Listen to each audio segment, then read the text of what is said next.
ada 3 hal. Kalau takdir itu sudah terjadi dan ternyata takdir yang tidak kita inginkan, apa sikap kita?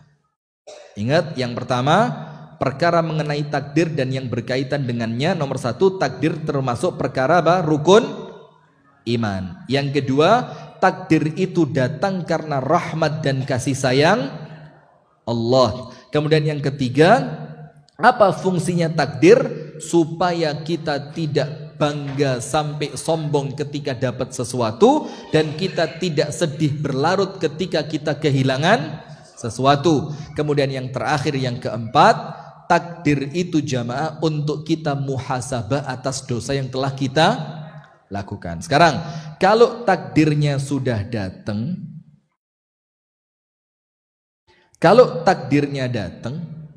tapi kemudian takdir itu tidak seperti yang kita harapkan, maka sikap kita nomor 1, sabar. Ustadz, kok sabar terus? Coba ibu-ibu enggak bosen enggak? Ustadz, suami saya begini. Sabar ya bu.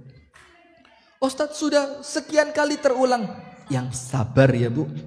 Ustadz, tadi malam saya mau dicekek sama suami saya. Sabar ya bu. Lama-lama dia bilang, apa sih ini Ustadz, ini belajar apa enggak sih? Ini jangan-jangan Ustadz abal-abal, ijazahnya palsu juga nih jangan-jangan. Dicek teman sekelasnya enggak ada yang kenal. Dicek nomor seri ijazahnya ternyata enggak tembus di kampusnya. Cukup. Lah, saya ngomong Ustadz kok. Saya tidak sedang membicarakan siapapun di sini. Tapi arahnya ke sana ya, dosa juga ya. Astagfirullah wa atubu ilaih. Sudah? Maka begini.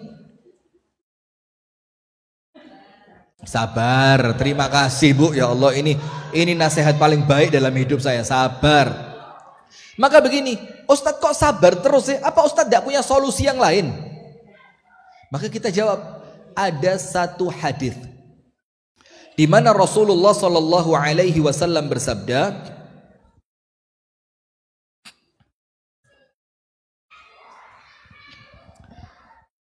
fa inna an-nasra, nasr itu kemenangan, kesuksesan, kejayaan, kebahagiaan, itu namanya nasr.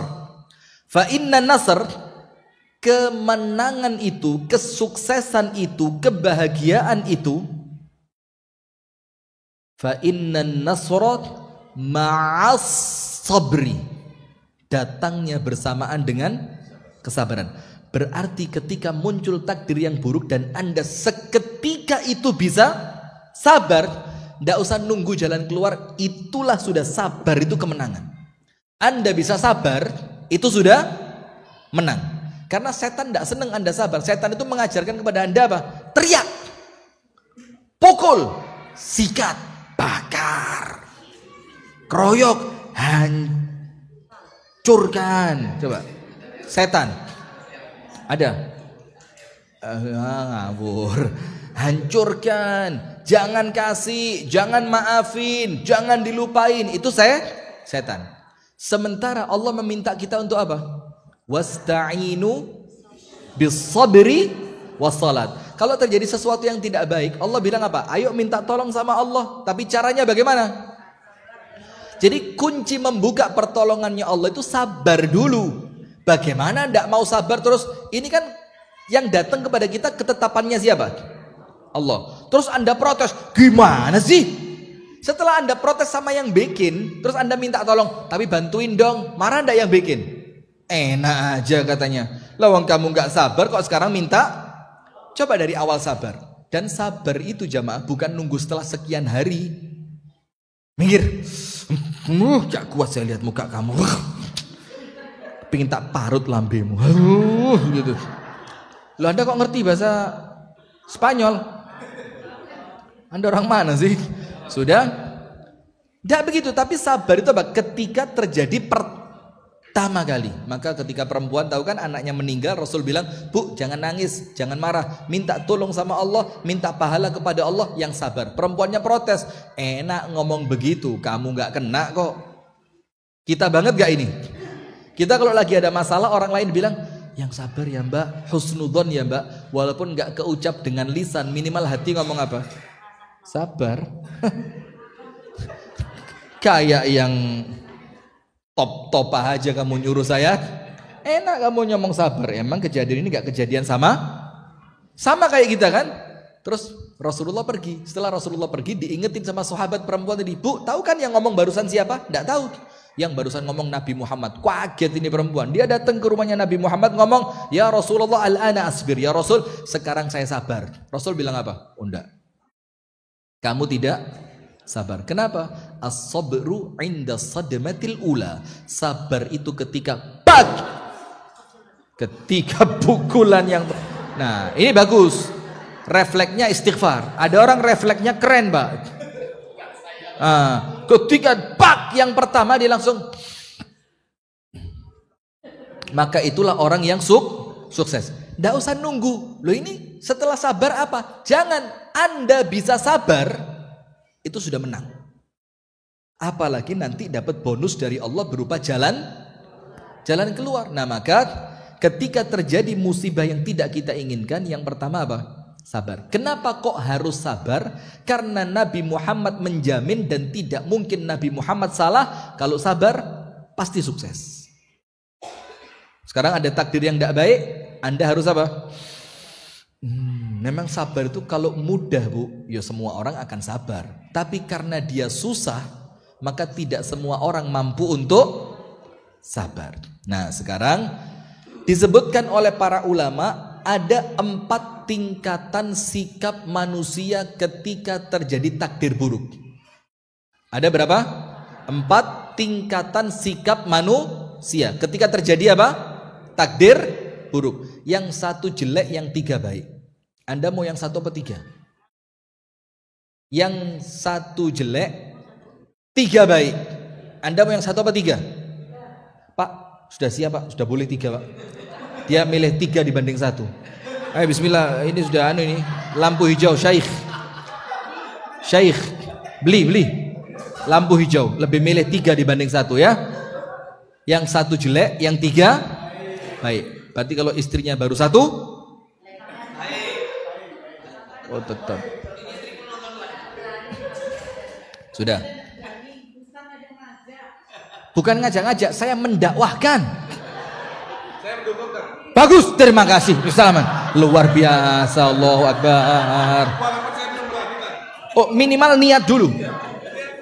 Anda tahu kan, where there is a will, there is a way. Astaghfirullahaladzim. Sudah, dah usah. Gini Bu, ada 4 sikap ada 4 sikap manusia ketika dia menghadapi takdir yang buruk. Yang nomor 1 jelek, nomor 2, 3, 4 baik. Tapi kebaikan yang 2, 3, 4 itu tafawud. Tafawud itu apa? Tingkatannya berbeda. Nomor 1 marah. Nomor 1 apa? Marah. Ketika dapat takdir jelek, marah dia. Allah tidak adil. Anda buka surah Al-Hajj. Surat apa? Al-Hajj. Ayat yang ke-11. Surat Al-Hajj pada ayat yang ke-11.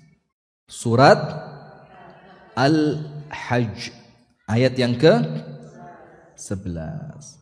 Yang menunjukkan ketika manusia itu mendapati takdir yang buruk, dia apa? Protes kepada Allah Subhanahu wa taala. A'udzu billahi minasyaitonir rajim. Wa minan nas. Kalimat min di sini menunjukkan bukan semua manusia. Ada sebagian dari kalangan manusia. May ya'budullah ala harf.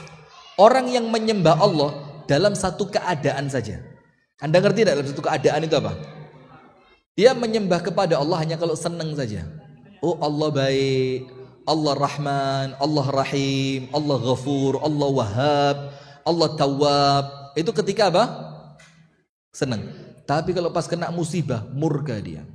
Wa minan nasi may ya'budullaha ala harf. Dan di antara manusia ada orang yang menyembah Allah hanya sekedar pada satu keadaan saja. Fa in asabahu khairun tama'anna bih. Kalau dia mendapatkan kebaikan, senang. Kalau mendapatkan apa? Kebaikan. Wa in asabathu fitnatun inqalaba ala wajhi. Tapi ketika ditimpa cobaan, dia berbalik ke belakang. Berbalik ke belakang itu kalau konteks ayat ini, dia kembali kufur. Kembali apa? Kufur. Dzalika huwal khusranul mubin. Yang seperti itu adalah kerugian yang nyata. Dalam ayat yang lain, itu Al-Hajj ayat berapa? 11. Jadi dia hanya menyembah Allah, hanya yakin kepada Allah ketika apa? Senang. Ketika susah, dia menganggap Allah tidak adil.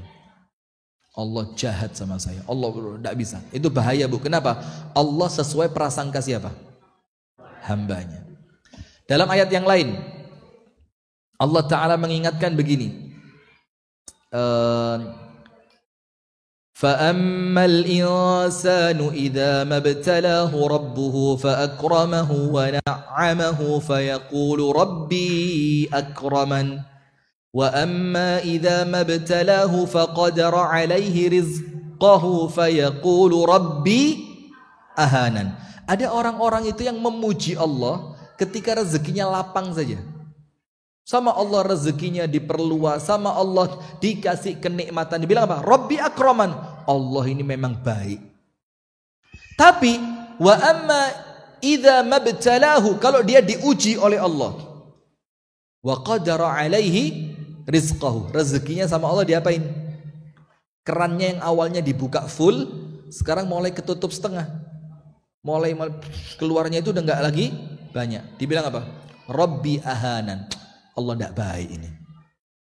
Itu sikap yang pertama. Murka ketika mendapati takdir yang buruk. Anda termasuk yang itu bukan?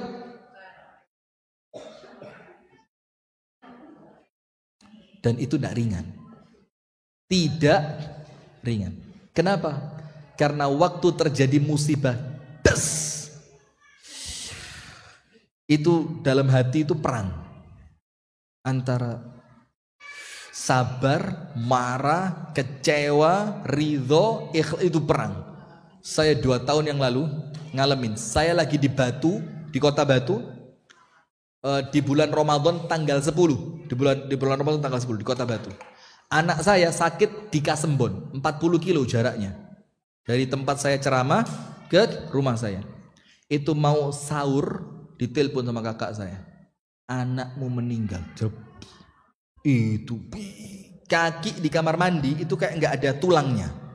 Itu mau mandi gini, jatuh blek. Mau lagi sampai saya takut akhirnya nggak usah mandi lah. Berangkat keluar. Itu dalam hati, ya nggak seperti mudah ketika ceramah. Iya, sampai ada ibu-ibu komen, enak ya kalau dapat suami ustadz ya, diingetin ceramah, kemudian kalau malam diajak sholat tahajud, kemudian kalau kita salah diingetin dengan cara yang baik, perhatian, taat kepada Allah. Saya bilang, itu kan pas ceramah, Bu. Kalau sehari-harinya, ya mohon maaf ya, kita juga manusia yang terkadang nah, sudah itu dalam hati, Bu. Kok pas saya nggak ada, gitu, protesnya sama Allah gitu. Kenapa harus anak saya? Protesnya lagi apa? Kenapa kok Ramadan dalam keadaan baju barunya sudah saya beliin? Kalau protesnya lagi, kenapa saya tidak dikasih kesempatan mendampingi di akhir usianya? Kalau mau protes lagi, nggak selesai. Tapi kemudian langsung ingat, ya Allah, takdirnya Allah pasti baik. Dokternya datang ke rumah setelah jenazah dikuburkan, dokternya bilang apa? Bagus kalau dia meninggal. Ini rasanya anggur apa? Muscat apa namanya ini? Pusket. Ini kayak mau kita lempar ke mukanya dokter. Ke dokternya bayar mahal, obatnya mahal. Ketika meninggal dibilang bagus. Ternyata apa? Dia tunjukkan rekam medisnya. Obatnya sudah terlalu banyak, dalam keadaan minumnya anak ini sedikit, ginjalnya sudah mulai bermasalah, semakin tambah umur akan semakin bertambah apa? Masalahnya, sehingga meninggal sekarang menurut dokter itu lebih baik dibanding meninggal lebih lama, anak ini semakin. Coba, kalau kita tidak bisa ngatur takdir Allah, berat.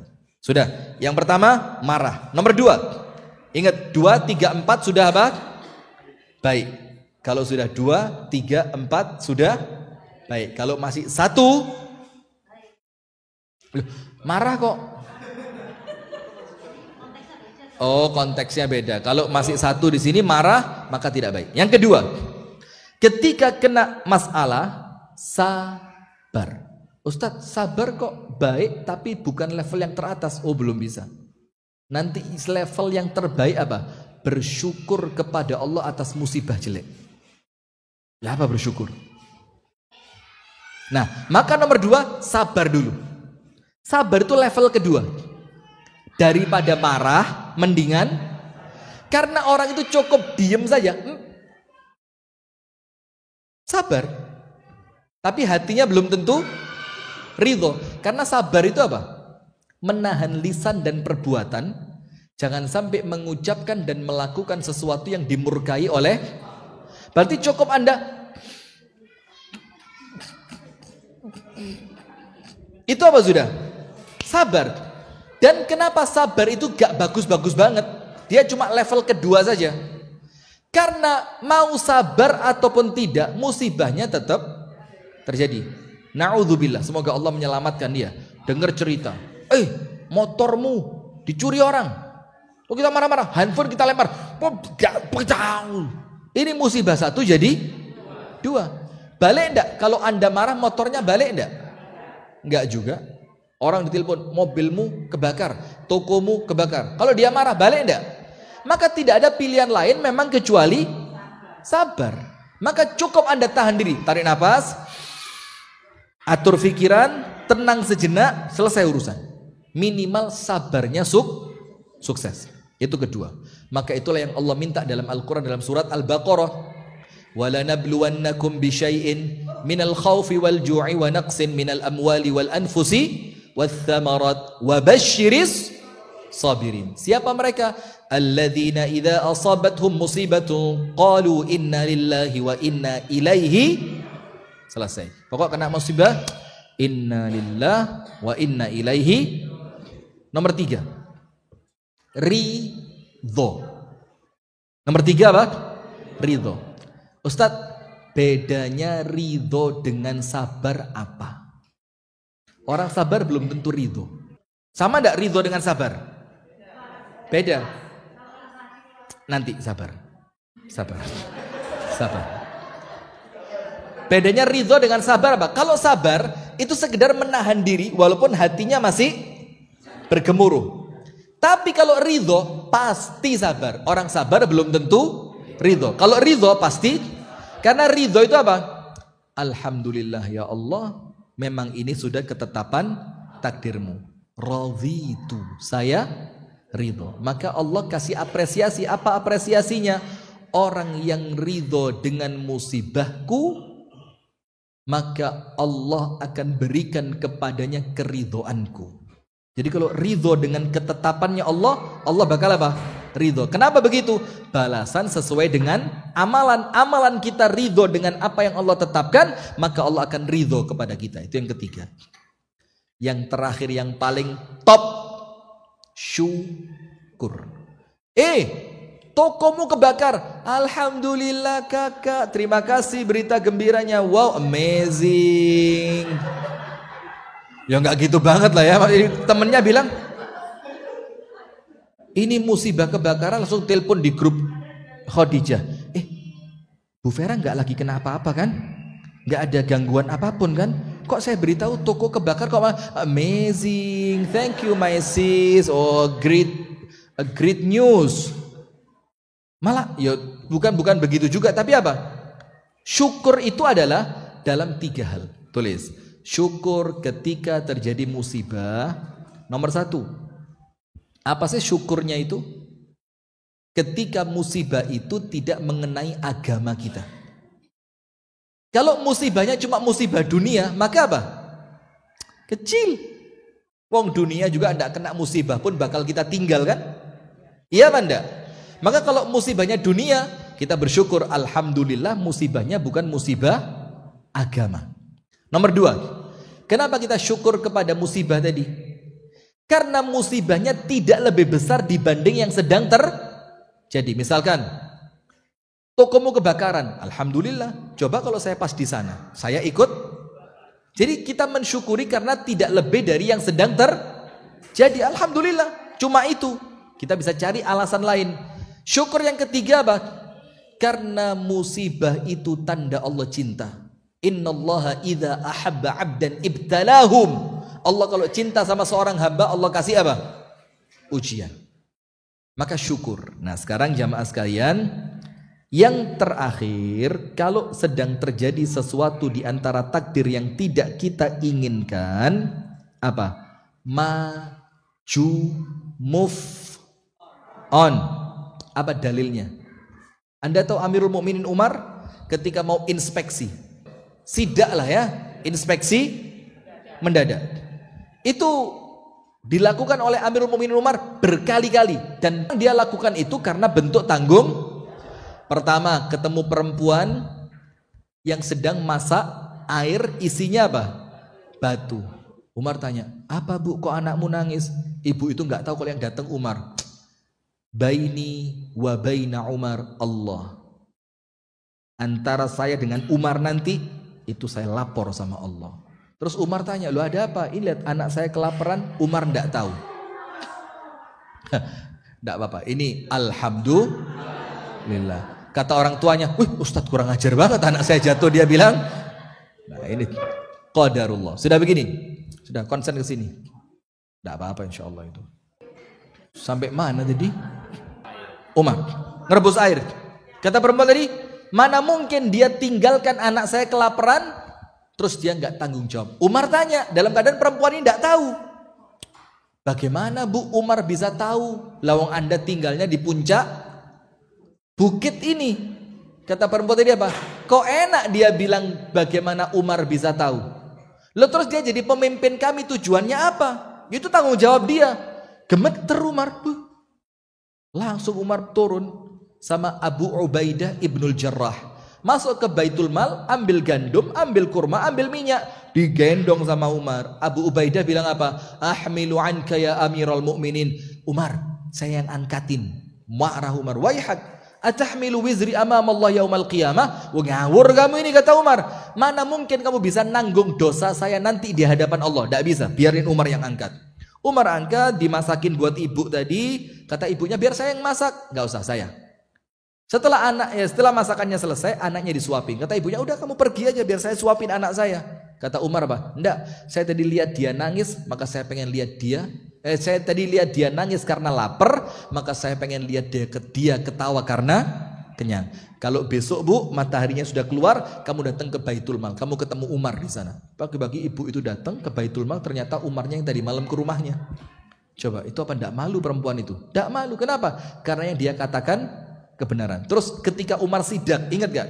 Ada seorang nenek sama cucu perempuannya mau nyampur antara susu dengan air. Ingat gak? Terus kata neneknya, cucuku campur sama air. Cucunya bilang, oh gak boleh, Umar melarang. Neneknya bilang, Umar kan gak lihat. Kata cucunya apa? Kalau Umar gak melihat, Tuhannya Umar ngelihat. Umar bilang, ini bibit unggul. Tandain rumahnya sama Abu Ubaidah, ditandain. Besok sama Umar dinikahkan sama putranya Umar yang namanya Salim. Dari keturunan itu keluar yang namanya Umar bin Abdul Aziz. Tahu enggak Umar bin Abdul Aziz? Ya dari perempuan yang jujur tadi itu. Makanya loh, buah jatuh tidak jauh dari timbangannya. Sudah. Kemudian salah satu ketika, kenapa Anda ketawa? Ada yang salah? Hah? Enggak ada.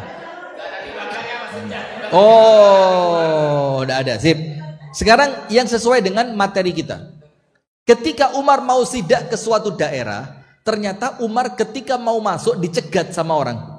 Dihalangi. Umar, la tadkhul, inna fiha ta'un. Di dalam situ ada penyakit menular, namanya penyakit ta'un. Penyakit ta'un itu orang kena sore pagi meninggal, kena pagi sore meninggal. Lah, Covid masih lumayan.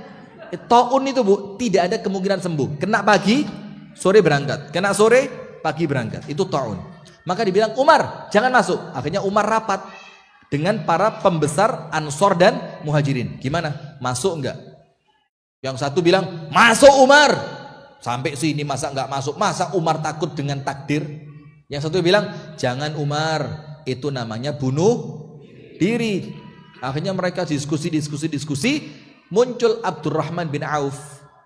Abdurrahman bin Auf bilang apa? Ya Umar, saya mendengar Rasulullah mengatakan di dalam hadisnya, kalau kalian mengetahui ada taun di suatu daerah, yang di dalam tidak boleh keluar, yang di luar tidak boleh masuk. Kata Umar, idzan la nadkhul. Kalau begitu kita tidak masuk. Terus ketika tidak jadi masuk, Umar mau pergi. Salah seorang sahabat nyeletuk, tafirru minal qadari ya Amirul Mukminin. Kok Amirul Mukminin takut dan melarikan diri dari takdir?